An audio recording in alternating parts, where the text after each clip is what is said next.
दिल्ली की कुतुब मीनार की तरह ही मेवात की ये मीनार बहुत दूर से ही नजर आ जाती है। आसमान से बातें करती ये मीनार यहाँ के लोगों ने अपने शहीदों की याद में बनवाई है। आप जानकर हैरान होंगे कि हथीन विधानसभा के रूपड़ाका गांव में 19 नवंबर 1857 के दिन एक ही दिन में सैकड़ों लोगों ने कुर्बानियां दी।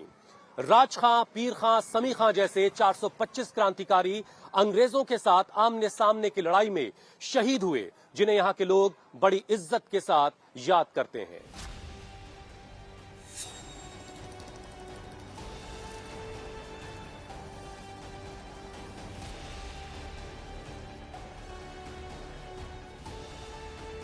नफरत की राजनीति करने वालों के लिए ऐसे शहीद स्मारक एक सबक की तरह हैं। रूपड़ाका की ये मीनार अपने क्रांतिकारियों को नमन कर रही है, श्रद्धांजलि दे रही है। 425 क्रांतिकारियों के नाम यहां के लोगों की जुबान पर आम हैं और इनमें से भी 400 से ज्यादा मेव मुसलमान हैं। ऐसी समृद्ध विरासत वाला मेव आज अपने वजूद की लड़ाई लड़ रहा है, इस उम्मीद के साथ कि उसका खोया हुआ वकार उसे जरूर हासिल होगा। वजूद होगा मेरा मुजस्सम कभी न कभी, अभी तो तेरी फजाओं में बिखर रहा हूं मैं। हरियाणा में मेवों का मजबूत गढ़ है हथीन, जहां हर बार बात विकास की होती है, लेकिन वोट जाति, गोत्र और इलाके के आधार पर ही पड़ता है। हथीन सीट पर इस बार बीजेपी के मनोज रावत, कांग्रेस के मोहम्मद इसराइल, इनेलो के तैयब हुसैन और निर्दलीय केहर सिंह के बीच चुनावी दंगल है। पाकिस्तान के समर्थन में कथित तौर पर लगे नारे, मॉब लिंचिंग और गौ तस्करी का इस बार सबसे ज्यादा शोर है। यहां के मेवों को मोदी से ज्यादा ऐतराज नहीं है, लेकिन उसे अपनी जड़ों की सबसे ज्यादा चिंता है। सिक्योरिटी सबसे बड़ा मुद्दा है। हथीन के एक वीडियो का बड़ा शोर है, जिसमें एक रैली के दौरान पाकिस्तान जिंदाबाद के नारे लगे। ये आरोप लगाया जा रहा। मामला अभी मामले में जांच चल रही है, लेकिन हमारी मुलाकात वसीम से हुई है। वसीम बता रहे हैं कि ये उस रैली को कवर कर रहे थे और इन्हीं के अकाउंट से वो वीडियो जो लाइव स्ट्रीम हो रहा था, और आपका जो वीडियो है वही एडिट करके जी उसमें पाकिस्तान जिंदाबाद, हाँ वो नारा लगाया गया। वहाँ मौजूद थे? हाँ बिल्कुल बिल्कुल, मैं मौजूद था वहाँ। इस तरह के नारे नहीं थे। ये ब्रज मेवात का क्षेत्र है, यहाँ भाईचारे से लोग रहते हैं। या हिंदू मुसलमान या पाकिस्तान से हमारा कोई लेना देना नहीं है। यहाँ सभी भाई भाई हैं, सभी एक तरह से एक समान रहते हैं, सभी को बराबर का सम्मान मिलता है। हम हिंदुस्तानी हैं, हिंदुस्तान से प्यार करते हैं, हमारा हिंदुस्तानी खून। देखिए चुनाव का टाइम है, इस तरह के जो प्रोपेगेंडा हैं चुनाव के टाइम पे आम होते रहते हैं, तो ये भी उसी का एक हिस्सा था। इलेक्शन को लेकर क्या बातें हो रही हैं? कुछ खबर है? हाँ खबर है। क्या चल रहा है? चल रहा कांग्रेस को चल रहा है। अच्छा जी।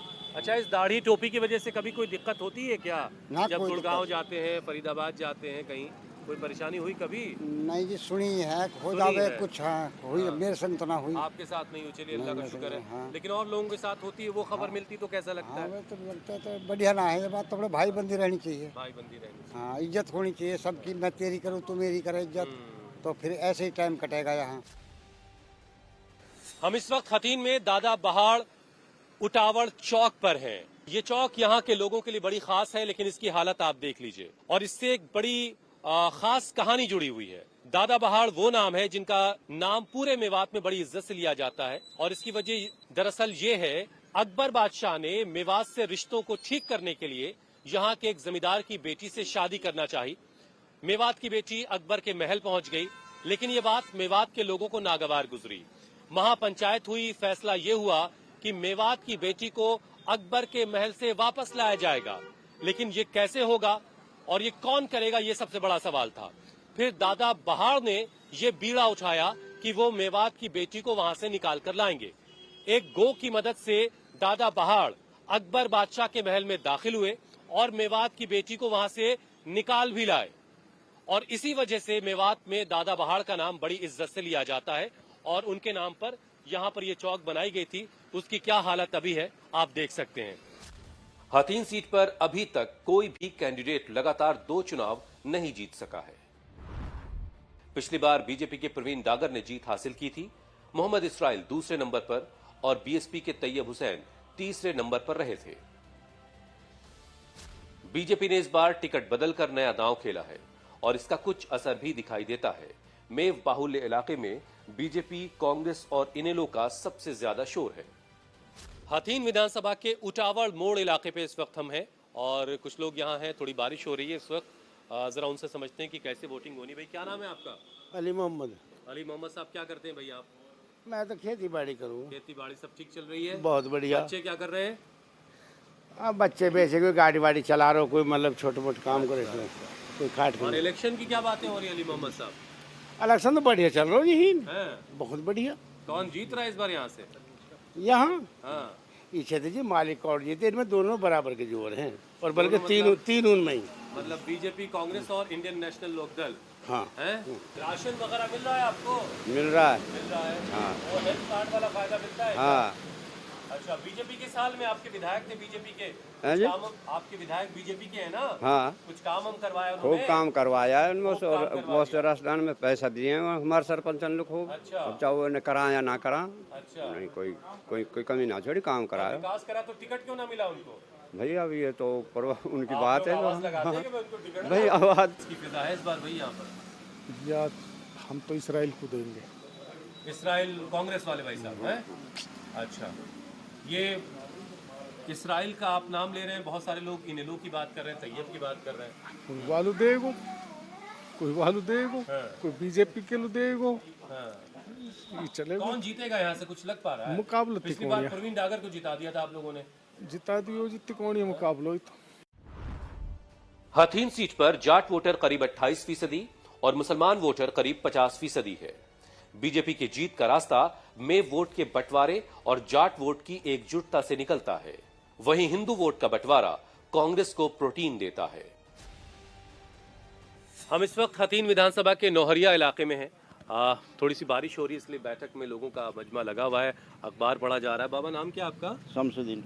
शमशुद्दीन साहब, क्या खबर है भाई आज की बड़ी? ये बड़ी खबर नहीं जी, ये देख रहे हैं इलेक्शन के बारे में क्या आया क्या। अच्छा अच्छा, हथीन विधानसभा क्षेत्र में, विधानसभा में बताइए। हथीन विधानसभा क्षेत्र में तो ज्यादा कांग्रेस का चल रहा है जी। अच्छा, हाँ, कांग्रेस का। और दूसरा नाम किसका चल रहा है? दूसरा नाम तो तैयब हुसैन का।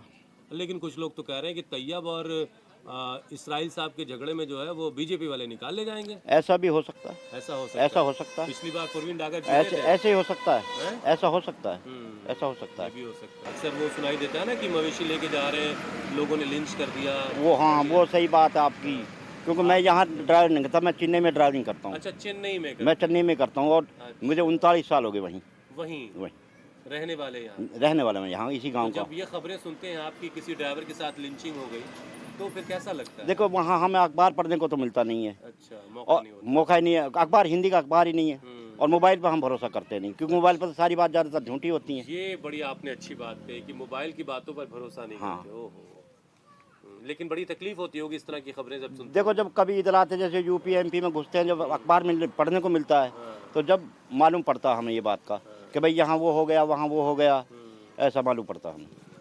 तो ये सब चीज़ें कैसे ख़त्म होंगी बाबा?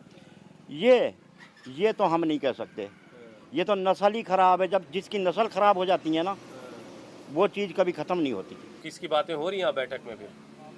ये तो राजनीति की चल रही है जी। क्या राजनीति में क्या चल रहा है? यहाँ तो कांग्रेस का ही हो है कांग्रेस का जी। बहुत सारे लोग उधर कह रहे थे कि गांव का ये है तैयब हुसैन, वो जीतेगा। वो उसकी 100 वोट भी ना जी, पूरे गांव में 10,000 वोटों में जी, अच्छा, 10,000 में 100 वोट भी निकल जाए तो गारंटी है जी, मतलब इसराइल ही जीतेंगे। इसराइल जीतेंगे। इसराइल की वोट है जी। जीत हुई तो अल्लाह जाने किसकी होगी किसकी ना होगी। यहाँ तो और बीजेपी चौधरी वाले इसराइल, यहाँ नहीं है जी, हैं? कुछ नहीं है जी। पिछली बार प्रवीण डागर को जिताया आप अब लोगों ने? नहीं था जी, हैं? अब उसको जो उसके आदमी है वही नहीं रहे उसके पास जी, हाँ। प्रवीण का आदमी उसके पास नहीं रहे अब। क्या नाम है बाबा? मेरा नाम हारून। हारून। हाँ, चाय की दुकान आपकी है? चाय की दुकान है। चाय की दुकान वाले बड़े नाम कर रहे हैं आप, हाँ, पता है नाम है, आपको? प्रधानमंत्री बनने के चक्कर में मैं भी। आप भी? हाँ। अरे भाई क्या बात है। तो इलेक्शन में खड़े होंगे कि हाँ, नहीं? अगले प्लान में। अगले में प्लान है। पैसे इकट्ठे कर लो ना। चावल सामान 100 बरस का है, पल की खबर नहीं वो है। तो अल्लाह जाने, हैं? वो तो अल्लाह तो जाने। प्रधानमंत्री अगले 5 साल के बाद आप ही बनने हाँ, वाले सब मर जाएंगे फिर मैं रहूंगा प्रधानमंत्री। चलिए ठीक है, अभी सबको जिंदा रखते हैं, है ना? सब सभी जिंदा जिंदा, रहेंगे तभी तो आप सभी प्रधानमंत्री जिंदा, बनेंगे, हाँ। तब तो कुछ मजा आएगा। हाँ, खैर, अब की यहाँ का प्रधानमंत्री कौन बन रहा है, कौन जीत रहा है चुनाव? चुनाव जीत रहा है इसराइल इसराइल। जी। अब हम हथीन इलाके में हैं। कहा जाता है कि कोई हाथी सिंह थे, उनके नाम पर ही ये इलाका जो है आज हथीन के नाम से जाना जाता है। लेकिन एक और ख़ास बात इस इलाके की ये है कि 1803 में नवाब फैजुल्ला बेग को ये इलाका जागीर के तौर पर मिला और ये वही फैजुल्ला बेग हैं जिनकी बेटी दिल्ली में मिर्ज़ा असदुल्ला खां से ब्याही गई थी। वो गालिब जिनके अशार आप खूब पढ़ते हैं, उनका ये दरअसल ससुराल है। कुछ लोग हैं यहाँ पर, ज़रा उनसे बात करते हैं कि इलेक्शन को लेकर के क्या माहौल है, क्या बातें हो रही हैं। क्या नाम बाबा आपका? मेरा नाम जफरुद्दीन है। जफरुद्दीन साहब, क्या करते हैं भैया आप? ये मेहनत मजदूरी करा। मेहनत मजदूरी करें हैं। तो मिल रहा है काम हम सब? ना काम ना मिल रहा है सरकार में, अच्छा बीजेपी में काम ही ना मिलो, अच्छा कड़ी तोड़ रहा के बस ऐसे ही है कि अपने दिन नहीं तोड़ रहे हैं। अच्छा जी। हाँ, तो किसकी सरकार में काम मिलेगा फिर? बीजेपी? कांग्रेस की में। कांग्रेस की में। हाँ, इलेक्शन की क्या बातें हो रही, जरा वो भी बता दो। इलेक्शन सर, लोगों देखो आप किसी से बात कर लो, हम तो सिर्फ और सिर्फ कांग्रेस को चाह रहे हैं जी। और हम फिलहाल हतीन में जी सर, हम तो चौधरी सिर्फ यहाँ का मुसलमान कांग्रेस को चाह रहा है कि यहाँ का पूरी 36 बिरादरी कांग्रेस को चाह रही है जी। क्या हाल है आपके इलाके का, जरा बताइए। हाल बढ़िया आज फिलहाल तो कांग्रेस की लहर चल रही है। अच्छा। हाँ। नहीं, एक साहब हमसे कह रहे थे यार कि आजकल हर तरफ गोश्त को लेकर के, मीट को लेकर के बड़ा बवाल मचा हुआ ना, है। ये तो एक बीजेपी के ये आरएसएस वाले कर वो करा। कह रहे थे कि अपनी बिटिया के लिए बकरे का गोश्त लेकर के जा रहे थे और गाय का गोश्त क्या पकड़ लिया गया। ये सब क्या हो रहा है इधर? हम बस ये तो बीजेपी वाले इनकी उरे है, थोड़ी सी राजनीति कराएं ये पे मीट या मंदिर मस्जिद पर, इन पर नहीं, और कोई बात नहीं। भाईचारा हतीन कांग्रेस अच्छी पार्टी है, हुड्डा साहब अच्छा सीएम है, अच्छा। इसलिए वोट उसके लिए जाएगा। तो खट्टर साहब ने कुछ किया हुआ है नहीं आप लोगों के लिए? नहीं, तो सैनी खट्टर साहब भी अच्छा आदमी थे, हाँ। लेकिन उनकी कोई बुराई नहीं थी। अच्छा। हाँ, खट्टर साहब। लेकिन आपके इलाके में- पार्टी बुराई करती है, खट्टर साहब बुराई नहीं करता। अच्छा अच्छा अच्छा। हाँ जी। हथीन विधानसभा की एक बड़ी खास चीज है जो आपको दिखाना बड़ा जरूरी है। देखिए, ये एक बहुत ही खूबसूरत सा पटरा कह लें, पीढ़ा कह लीजिए। देखिए कितनी सजावट इसमें की गई है, कैसे रंग रोगन किया गया। छोटे साइज का भी है ये और ये बड़े साइज का है। और ये देखिए इनका बड़ा भाई है, ये तखत कहलाता है और ये मेवात इलाके में सिर्फ हथीन में ही बनता है और बड़ी खास चीज है यहाँ की। शादी ब्याह में ये यहाँ पर बेटियों को दहेज के तौर पर ये सारी चीजें दी जाती हैं। इसके बगैर जो जहेज है उसको वीरान माना जाता है। कुछ लोग यहाँ पर हैं। बाबा, ये आपका ही काम है? हाँ जी, हमारा ये आपका काम है। क्या नाम है आपका? शमसुद्दीन। तो ये जो तखत है बड़ा वाला, ये कितने का है? ये 7,000 रुपए। 7,000 का। और जो बटरा है, पीढ़ा है, वो 200 रुपए का। 200 रुपए का। हथीन ने हिंदुस्तान को शाहबाज अहमद जैसा क्रिकेट स्टार भी दिया है जिसे यहाँ के युवा अपना आइडल मानते हैं। यहाँ